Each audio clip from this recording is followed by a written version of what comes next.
Tarde para si. Obrigado. Recebo indicação de que há a possibilidade agora mesmo de seguirmos para a Zambésia. Vamos a Quilimane, a capital provincial, ao encontro de Tagil, que acompanhou a conferência de imprensa de Venâncio Mondlane. Ele que diz que primeiro repudia e de forma reiterada o ataque contra Joel Amaral, mais conhecido por MC Trufafá. Diz que, apesar disso, vai continuar a dialogar com o governo, mas se situações similares prevalecerem, diz que poderá ele, assim como o povo, ponderar essa posição. Tagil, os detalhes. Boa tarde. Boa tarde, Jorge. Saudações estendidas aos ouvintes e telespectadores. Respondemos já a partir mesmo de Quilimane, aqui na zona do Benedito, onde aconteceu o incidente mesmo com o Joel Amaral. Estamos aqui do lado do Venâncio Mondlane, que desde já passamos mesmo a perguntar o que o traz a Quilimane. Muito obrigado e primeiro agradecer a presença de toda esta imprensa que acolheu este momento. O que nos move aqui, portanto, estou aqui acompanhado, digamos, dos vários coordenadores da nossa organização, do nosso projeto político. Move-nos aqui, primeiro, a solidariedade, não só com o Joel, com a família, mas também com todo o povo de Quilimane e da Zambésia. Como vocês sabem, Zambésia tem a particularidade de termos dois membros séniores do nosso projeto político que foram, digamos assim, que sofreram atentados. Que primeiro foi o Elvino Dias, só que este atentado foi um atentado que levou de fato à morte, e este o último do Joel Amaral, que foi, digamos, um atentado, um homicídio frustrado. Então nós tínhamos que de fato prestar uma homenagem especial à Zambésia, que tem sido uma província que tem sido um pilar, um suporte a todo o nosso projeto político. Este é o primeiro ponto. O segundo ponto é também virmos aqui, como vocês viram há pouco tempo, estamos a mobilizar apoio da população da Zambésia para suporte financeiro a este tratamento médico que sabes muito bem, pela gravidade do assunto é muito caro. Terceiro, viemos reafirmar duas coisas importantes. Reafirmar primeiro o nosso compromisso com a paz, o nosso compromisso com um diálogo de fato frutífero, verdadeiro, leal. Continuamos a pautar pela paz e queremos a reconciliação dos moçambicanos, mas também reafirmar que, se bem que há um plano, uma conspiração para apenas fazer de contas que o aperto de mão era apenas para lançar areia nos olhos do povo, mas que querem continuar com esta escalada dos assassinatos, dos sequestros, também dizer que aí temos que afirmar de forma categórica que o povo está disponível também a fazer justiça, que o povo não vai aceitar ser escravizado para sempre. E isto é natural, aconteceu também no período da nossa independência, na luta pela independência nacional. Passamos 500 anos de escravidão e o povo disse basta. Depois tivemos os 16 anos da luta pela democracia, o povo disse basta, que é democracia. Agora também, se a escravidão, se os raptos, assassinatos, a humilhação do povo for para continuar, o povo tem todo o direito também para dizer basta. Então viemos aqui para reafirmar isso e dizer que nós estaremos sempre do lado do povo. Se o povo disser que basta, nós agora queremos também lutar pela justiça, queremos lutar pelos nossos filhos, pelas nossas famílias, nós estaremos com o povo. Então viemos reafirmar isso, viemos passar claramente esta mensagem e também dizer claramente que o nosso projeto político, que é o projeto do Partido Ana Malala, é uma das formas em que nós nos predispusemos para fazer uma luta política dentro dos padrões democráticos e dentro das regras democráticas do país. Então, viemos reafirmar isso, que esta é a nossa vontade, este é o nosso desejo, este é o nosso foco, é a nossa visão. Basicamente é isso. Esse atentado acontece numa altura em que há essas conversações, como bem disse aqui. Será que essas conversações não ficam abaladas com este atentado? Não, do nosso lado nós viemos e reafirmamos isso. Nós reafirmamos que nós estamos totalmente disponíveis a continuar com o roteiro da paz. Queremos continuar com o roteiro da reconciliação. É por isso que dissemos que uma das formas de continuarmos a nossa luta é a partir do nosso partido político. Portanto, isto não muda absolutamente nada. Agora, o que de fato é preciso salientar aqui é que também não estamos, digamos, na atmosfera, não estamos com os pés na terra. As pessoas estão a morrer, as pessoas estão a ser sequestradas. Então temos que reafirmar que também há limites para tudo. Há limites para a humilhação. Quando ela atinge, ou digamos, um ponto e ela começa a transbordar, ela vai gerar reações. Então não quer dizer, a gente não vai abandonar a nossa perspectiva da paz, da reconciliação e dos pontos que foram acordados. Mas por outro lado também estamos a dizer que é preciso haver limites para o nível de humilhação que um povo possa aguentar, né? Infelizmente, o Elvino Dias não teve a mesma sorte com o de Joel. Podemos assim dizer que o partido, nesse caso, Ana Malala, os membros podem, de certa forma, temerem fazer parte desse partido por temerem pela sua própria vida, ou seja, abandonarem a causa do Venâncio Mondlane por temerem pela sua própria vida. Olha, caro amigo, nós quando iniciamos as nossas... O Elvino Dias foi assassinado no dia 19 de outubro. Do dia 19 de outubro para cá, de outubro para esta parte, temos que 6 meses, né? Temos isso, 6 meses. Fazem 6 meses em que este povo está determinado.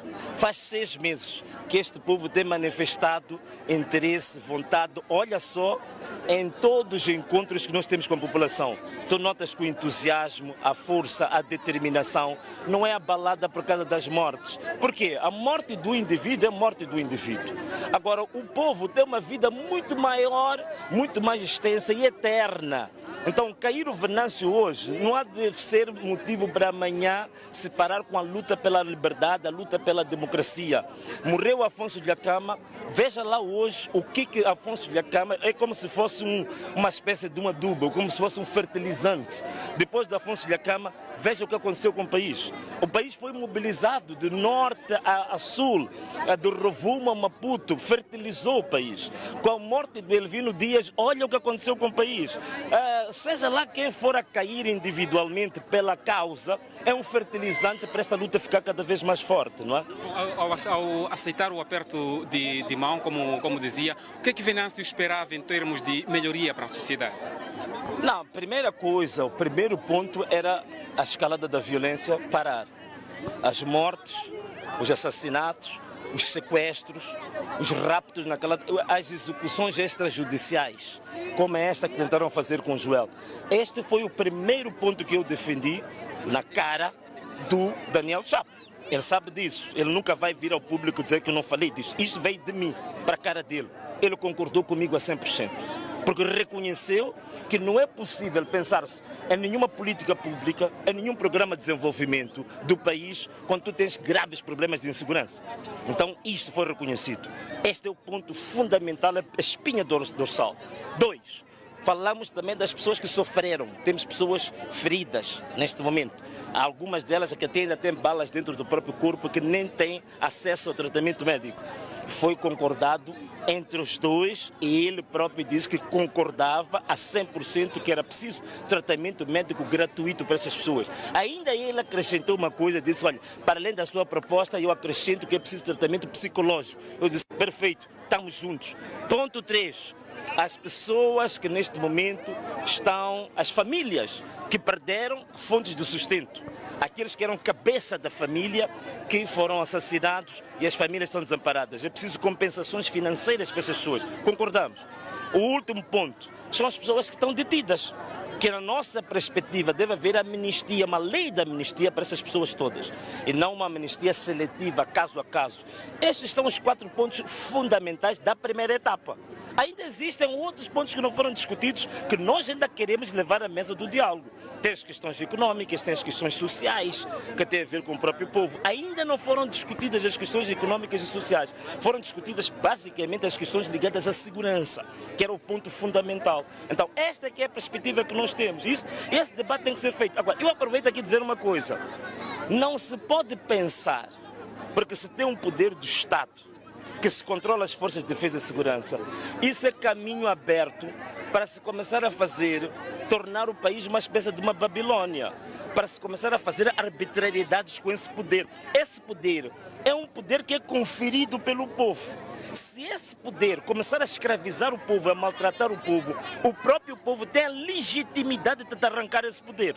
É isso que tem que ficar muito bem claro, que as pessoas não se iludam por ter o controle das forças de defesa e segurança, que tem automaticamente o direito de usar esse poder de forma arbitrária. O povo tem o direito de mostrar que a soberania está com o povo.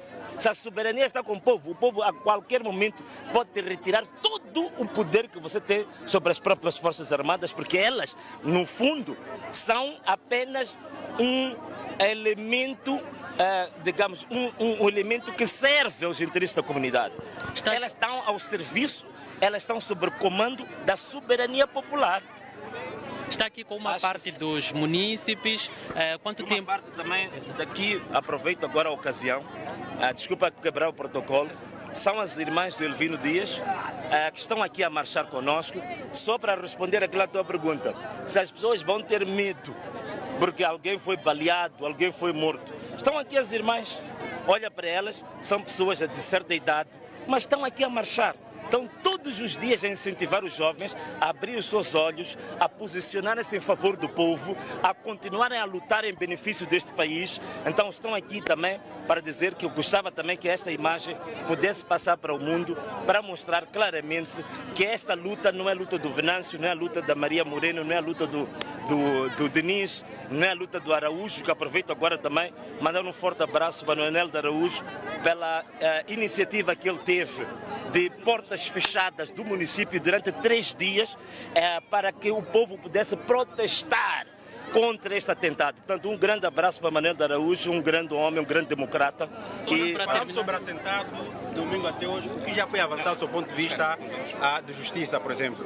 Do ponto de vista de justiça, eu gostaria que mais logo me respondesse essa pergunta, depois de perguntar ao chefe das Forças Armadas. Eu também quero resposta para isso. Estou muito ansioso. Mas olha, muito obrigado a todos vocês pela vossa presença. Nós agora vamos coçar um pouco os nossos pés com uma marcha, tá bem? Muito obrigado. Portanto, Jorge, tivemos uma conversa com Venâncio Mondlane, ele mesmo que teceu alguns comentários mesmo sobre o atentado de Joel Amaral. E a marcha vai começar mesmo a partir deste local onde o Joel Amaral foi atentado. E, de certa forma, ele deixou aqui florescer tudo que tem a ver com a sua presença neste local. E nós, como podemos escutar muito bem, o Venâncio Mondlane deixou bem claro de que esta situação não vai abalar aquilo que é o motivo dele de começar a conversação com o presidente da República. Ele está convicto de que os ideais dele não serão apagados com a morte das pessoas, ou seja, dos membros do seu partido. Jorge, entretanto, a marcha já começou e nós vamos devolver a palavra aos estúdios do Balanço Geral. Boa tarde. Boa tarde, obrigado. A partir de Quilimane, com esta informação, Venâncio Mondlane a dizer que não vai rasgar o acordo, vai continuar a dialogar com o governo. Todavia, deixa aqui algumas condições para o efeito, no sentido de não continuar aquilo que ele considera a perseguição aos membros ou então aos seus apoiantes. Vamos ao intervalo, voltamos com mais informações. Até já.